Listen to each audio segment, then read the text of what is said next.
Liewe Heer, baie dankie vir die voorreg wat ons het, om vanoggend stil te kan kom raak, en net weer voor U te kan kniel, en te kan kom dankie sê vir nog 'n Sabbatdag wat U aan ons toevertrou het.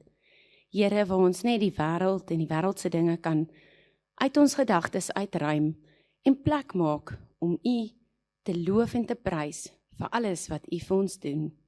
Here, baie dankie dat ons weet dat U nou met ons is. Dankie dat U die week met ons was, waar daar baie keer moeilike dae was, maar waar U ons hand styf vasgehou het. Dankie ook vir die voorreg, Here, om vanoggend hier voor te kan staan en te kan praat en te kan sê wat U graag wil hê ons almal moet hoor. Here, dankie vir U liefde, dankie dat U ons omvou. Ons dink aan hulle wat nie vanoggend hier kan wees nie, Heer. Dalk weens siektes, dalk weens omstandighede. Ons lê hulle aan U voete neer en ons vra dat U daar met hulle sal wees. Here, ons bid ook so vir ons mede Christen persone, mag U met hulle ook wees, waar hulle oor die lengte en breedte van die aarde ook saamkom om U naam groot te maak. Mag U asseblief in ons harte kom woon. Gee dat dit wat ons nou doen, tot eer en verheerliking van U naam alleen sal wees. Amen. So, ek het vir ons gegaan en daar's eintlik soveel Bybelkarakters. As jy eers begin, dan is dit so moeilik om net 'n paar te kies. So ek het net 4 gekies, want ons het net tyd vir 4. Ek is al klaar bang, ons gaan dalk oor ons tyd moet gaan. Maar toe het ek gegaan en gaan kyk, watter lesse kan die Bybelkarakters vir ons leer? So, die eerste ene is Dawid. Nou Dawid, om dit vinnig op te som, is 'n man na God se hart, né? So, Dawid was nie net 'n koning nie, maar ook 'n herder, 'n musikant, 'n digter en 'n dapper kryger. Die Bybel beskryf hom as 'n man na God se hart. In Handelinge 13 vers 22. Sy lewe leer ons baie oor geloof, moed, nederigheid en vertroue op God. Wie was Dawid? Nou, Dawid was die jongste seun van Isaï en het as jong seun skape opgepas. Hy was nie die sterkste of die oudste van sy broers nie, maar God het sy hart raak gesien. In 1 Samuel 16 lees ons hoe die profeet Samuel vir Dawid gesalf het om eendag koning van Israel te wees. Al was Dawid nog jonk, het hy reeds geleer om op God te vertrou. Terwyl hy sy skape opgepas het, het hy leeu's en bere weggejaag om die skape te beskerm. Dit wys reeds sy moed en verantwoordelikheid. Een van die bekendste stories oor Dawid is toe hy die reus Goliat gaan verslaan het. Die Filistyne het Israel uitgedaag, maar almal was te bang vir Goliat. Dawid, nog net 'n jong seun, het egter geglo dat God hom sou help. In 1 Samuel 17 vers 45 sê Dawid, jy kom met 'n swaard en 'n spies, maar ek kom na jou toe in die naam van die Here. Sy karaktereienskappe wat hy besit, Dawid. Hy het 'n sterk geloof gehad. Dawid het geglo dat niks vir God onmoontlik is nie. Selfs toe almal bang was, het hy op God vertrou. Hy was moedig. Dawid was bereid om op te staan vir dit wat reg is. Hy het nie toegelaat dat vrees hom beheer nie. Hy was nederig. Selfs nadat hy koning geword het, het Dawid geweet dat God die een is wat hom gehelp het. Hy het dikwels gebid en God geprys. Hy het berou gehad oor sonde. Hy was nie perfek nie. Hy het foute gemaak, maar wanneer hy verkeerd gedoen het, het hy na God toe teruggedraai en vergifnis gevra. Psalm 51 wys sy opregte berou. Hy het God aanbid. Dawid het baie van die psalms geskryf. Hy het musiek gebruik om God te eer en mense aan te moedig om die Here te aanbid. Hoe was Dawid 'n Bybelheld? Dawid was 'n Bybelheld omdat hy God eerste gestel het. Hy het ander mense gehelp. sy volk beskerm en God se leiding gesoek. Hy het gewys dat God gewone mense kan gebruik om groot dinge te doen. Selfs wanneer Dawid swaar gekry het, of swaar kry beleef het, het hy nie opgegee nie. Hy het aanhou bid en op God vertrou. Daarom onthou ons hom vandag nog as een van die grootste Bybelhelde in die Bybel. Wat kan ek en jy uit sy lewe leer? Ons leer dat God kyk nie na ons harte nie en nie na ons voorkoms nie. Ons moet moed hê en op God vertrou. Niemand is perfek nie, maar God vergewe wanneer ons opreg jammer is en ons moet God loof en aanbid in alles wat ons doen. Dawid se lewe wys vir ons dat God gewone mense gebruik om buitengewone dinge te doen. Al was hy net 'n jong herderseun, het hy deur geloof 'n groot koning en Bybelheld geword. Mag ons soos Dawid mense wees wat God liefhet, hom vertrou en dapper vir hom leef. Ek gaan nou vra vir Simonai en sy gaan vir ons Hanna die Bybelkarakter bespreek.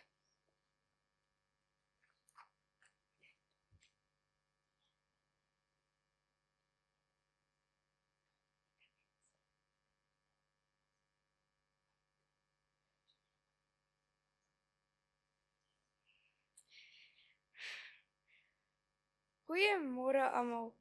Vandag wil ek praat oor Hanna. Wie was Hanna? Hanna was 'n vrou van Elkana. Die Bybel vertel dat Hanna nie kinders kon hê nie. En daardie tyd was dit vir 'n vrou baie hartseer en moeilik. Sy was deur Penina, Elkana se ander vrou, gespot en verneder omdat sy kinderloos was. Ten spyte van haar pyn het Hanna nie bitter geword teenoor God nie. Sy het haar hart vir die Here uitgestort in gebed. In 1 Samuel 1 vers 10 lees ons: Sy was bitter bedroef en het tot die Here gebid en baie geween. Hanna het geweet waarheen om te gaan met haar probleme, na God toe. Karaktereienskappe van Hanna. Hanna was 'n vrou van gebed. Een van Hanna se mooiste eienskappe van haar gebedslewe, sy het nie opgegee nie. Sy het ernstig en opreg tot God gebid. Haar verhaal wys vir ons dat gebed kragtig is. Wanneer ons swaar kry, hoef ons nie alles alleen te dra nie. Ons kan ons laste na God bring. Hanna het geloof gehad. Al het Hanna lank gewag, het Hanna steeds op God vertrou. Sy het geglo dat God haar hoor. Die verg groot geloof om aan te hou wanneer dinge moeilik lyk. Hanna was 'n nederig. Toe priester Elia haar sien bid, het hy eers verkeerd gedink. Sy is dronk. Maar Hanna het hom met respek geantwoord. Sy was nie kwaad of ongeskik nie. Dit wys haar nederigheid en 'n sagte geaardheid. Hanna het haar belofte nagekom. Hanna het beloof dat as God vir haar 'n seun gee, sy hom aan die Here sou wy. Toe God vir haar gebed verhoor en vir Samuel kry, het sy haar woord gehou. Dit wys dat Hanna eerlik en gehoorsaam was. Hanna was Hanna 'n Bybelheldin? Hanna was 'n heldin omdat sy God bo haar omstande gekies het. Sy het nie toegelaat dat die pyn haar van God wegdryf nie. Sy het nader aan hom beweeg. Sy was ook die moeder van Samuel en een van die groot profete van Israel. Omdat Hanna getrou was, het sy 'n groot rol gespeel in God se plan. Hanna se loflied in 1 Samuel 2 wys ook ons dankbaarheid teenoor God. Sy het God al die eer gegee vir wat hy gedoen het. Wat kan ons uit Hanna se lewe leer? Ons moet bid wanneer ons swaar kry, ons moet geduldig op God wag, ons moet aan God getrou bly, selfs wanneer dinge moeilik is. Ons moet dankbaar wees wanneer God ons gebede beantwoord. Hanna se lewe wys dat gewone mense buitengewone dinge kan ook wanneer hulle op God vertrou.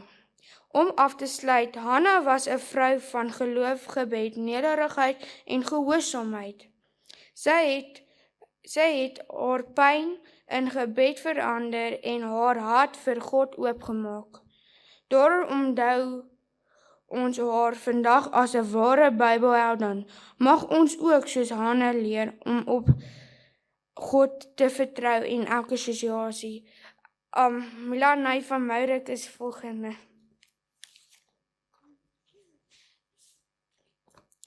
Goeiedag almal. Vandag wil ek graag met julle praat oor een van die dapperste vroue in die Bybel, Koningin Ester. Haar verhaal leer ons van moed, geloof, nederigheid en gehoorsaamheid aan God. Ester se verhaal word gevind in die boek van Ester in die Ou Testament. Sy was 'n jong Joodse meisie wat as 'n weeskind groot geword het en deur haar neef Mordegai versorg is. Al het sy nie 'n maklike lewe gehad nie, het God haar gebruik vir 'n baie groot doel. Eerstens, wie was Ester? Ester was mooi van voorkoms, maar haar ware skoonheid was binne in haar hart. Toe koning Ahasveros 'n nuwe koningin gesoek het, is Ester gekies om koningin van Persië te word. Sy het egter nie vergeet waar sy vandaan kom nie en het nederig gebly. In daardie tyd het 'n bose man met die naam Haman 'n plan gemaak om al die Jode uit te roei. Ester het besef dat sy dalk juis koningin geword het om haar volk te red. Mordegai sê vir haar in Ester 4 vers 14, en wie weet of jy nie met die oog op 'n tyd soos hierdie tot die koninklike waardigheid geraak het nie. Hierdie woorde het Ester moed gegee om op te staan vir wat reg is. Karaktereienskappe van Ester. Nommer 1. Ester was gehoorsaam. Ester het geluister na die raad van Mordegai en het met respek opgetree. Sy het nie opstandig of trots geraak toe sy koningin geword het nie. Nommer 2. Ester was nederig. Al was sy koningin, het sy nie gedink sy is beter as ander mense nie. Sy het steeds omgegee vir haar volk en vir God se wil. Nommer 3. Ester was wys. Sy het nie haastig opgetree nie. Ester het mooi beplan voordat sy met die koning gepraat het. Sy het geweet dat wysheid belangrik is. Nommer 4. Ester was gelowig. Voordat sy na die koning gegaan het, het sy gevra dat die Jode moet vas en bid. Sy het geweet dat ware hulp van God kom. Nommer 5. Ester was dapper. Dit was teen die wet om sommer net na die koning toe te gaan. Ester kon selfs doodgemaak word. Maar sy het gesê, as ek omkom, dan kom ek om. Ester 4 vers 16. Sy was bereid om haar eie lewe op te offer om ander te red. So, waarom was Ester 'n Bybelheldin? Ester was 'n heldin omdat sy haar posisie gebruik het om ander mense te help. Sy het nie stil gebly toe haar volk in gevaar was nie. God het haar gebruik om die Joodse volk te red. Sy wys vir ons dat God gewone mense kan gebruik vir buitengewone dinge. Ware moed beteken om die regte ding te doen, selfs wanneer jy bang is. Ons moet op God vertrou in moeilike tye en een persoon kan 'n groot verskil maak. Wat kan ons vandag by Ester leer? Ons leef ook in 'n tyd waar mense moed nodig het om vir waarheid en reg op te staan. By die skool, by die werk of tussen vriende, moet ons soms kies tussen wat maklik is en wat reg is. Ester leer ons om op God te vertrou, om dapper te wees, om ander te help en om ons gawes te gebruik tot eer van God. Miskien het God ook vir elkeen van ons 'n spesiale doel vir 'n tyd soos hierdie. Ten slotte, koningin Ester was nie net mooi nie. Sy was sterk in geloof, vol wysheid en baie dapper. Daarom onthou ons haar vandag as 'n ware Bybelheldin. Mag ons ook, soos Ester, bereid wees om God te vertrou en op te staan vir wat reg is.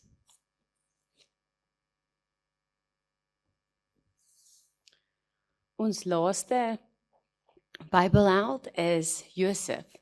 Nou, Josef was die seun van Jakob en Rachel. Sy verhaal word hoofsaaklik in Genesis 37 tot 50 gevind en vertel. Josef was sy pa se geliefkoeste seun en Jakob het vir hom 'n pragtige kleurvolle kleed gegee, maar sy broers het jaloers geraak op hom. Josef het drome gehad wat gewys het dat hy eendag belangrik sou wees. Sy broers het hom daarvoor gehaat en uiteindelik besluit om hom as 'n slaaf te verkoop. Josef is na Egipte geneem. Mense sou dink sy lewe is verby, maar God het 'n groter plan gehad. Een van Josef se mooiste karaktereienskappe was sy getrouheid aan God. Selfs toe hy alleen was in 'n vreemde land, het hy steeds gedoen wat reg is. In Potifar se huis het Josef eerlik en hardwerkend gewerk. Toe Potifar se vrou hom probeer verlei het, het Josef geweier omdat hy nie teen God wou sondig nie. Dit wys ons dat Josef integriteit gehad het en hy het gedoen wat reg is, selfs toe niemand gekyk het nie. Nog 'n eienskap van Josef was geduldig, dat hy geduld gehad het en dat hy volhard het. Josef is vals beskuldig en in die tronk gegooi, al het hy niks verkeerd gedoen nie. Tog het hy nie bitter geword of moed verloor nie. Hy het aangehou om op God te vertrou. In die tronk het God hom steeds gebruik om ander mense se drome uit te lei. Uiteindelik het Josef voor die farao van Egipte gestaan en God het hom die wysheid gegee om farao se droom te verklaar.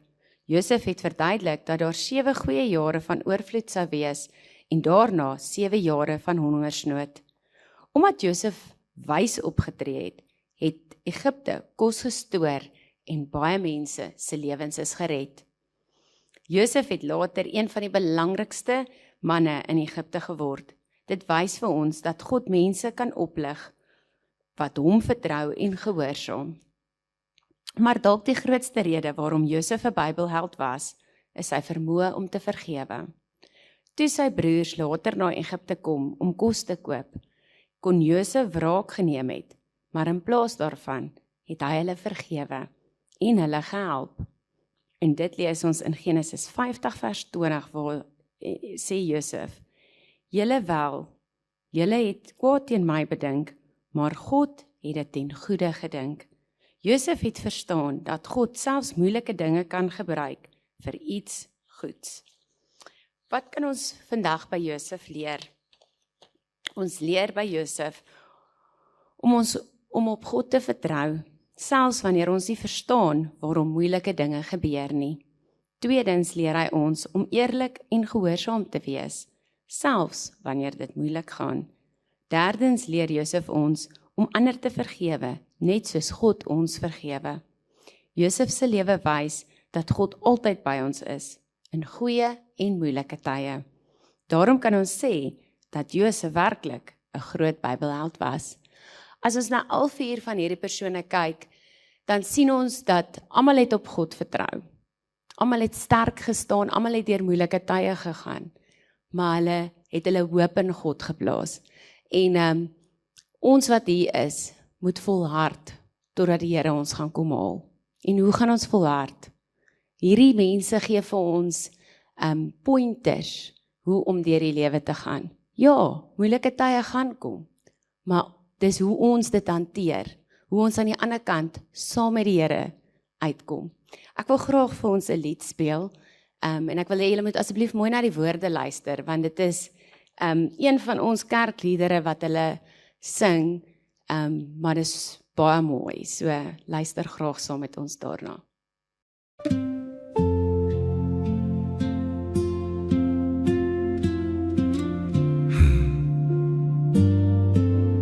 Die woord is gegee,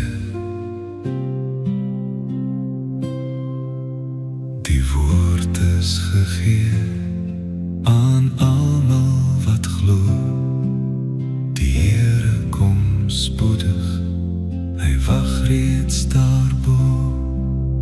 Volhard tot ek kom, Hoe groot die gevaar, slaap tog nie soos ander.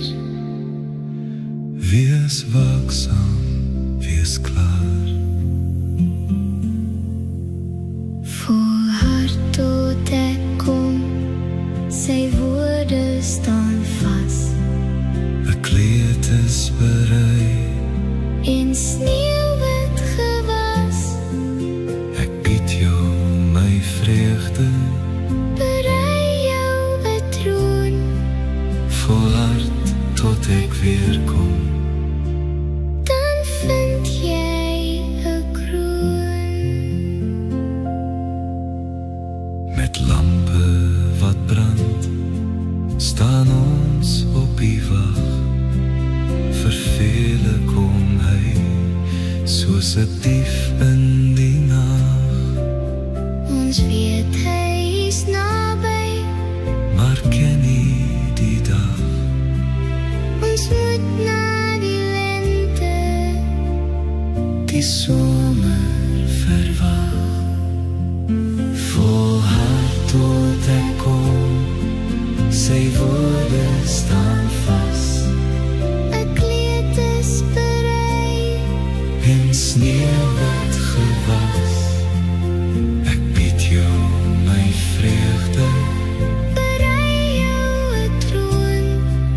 volhard tot ek weer kom. Dan vind jy 'n kroon. Ja, dit is ons hoop, hy het dit geleer, Die heerlike koms van ons Heiland en Heer, van alles beloof. is die son. O kyk, ek kom haastig. Volhard tot ek kom, volhard tot ek kom. Sy woorde staan vas, 'n kleed is berei, in sneeuwwit gewas. ek bied jou my vreugde, Berei jou 'n troon. volhard tot ek weer kom. Dan vind jy 'n kroon. Volhard tot ek kom.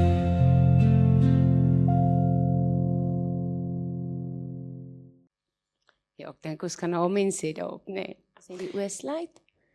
Liewe Heer, baie dankie vir die fondse wat nou ingekom het, sodat ons kan die projekte soos wat ons nou na gekyk het, kan befonds, en ons vra dat U asseblief dit sal vermeerder, sodat U spoedig ons kan kom haal. Here, help elkeen van ons om te volhard, totdat U ons kom haal, sodat ons die kroon van die lewe kan kry, en vir altyd saam met U kan wees. Gaan nou met ons deur ons verrigtinge verder vandag, lei ons en gee dat alles wat hier gebeur, net vir U gedoen word en U alleen. Ons bid dit net in U.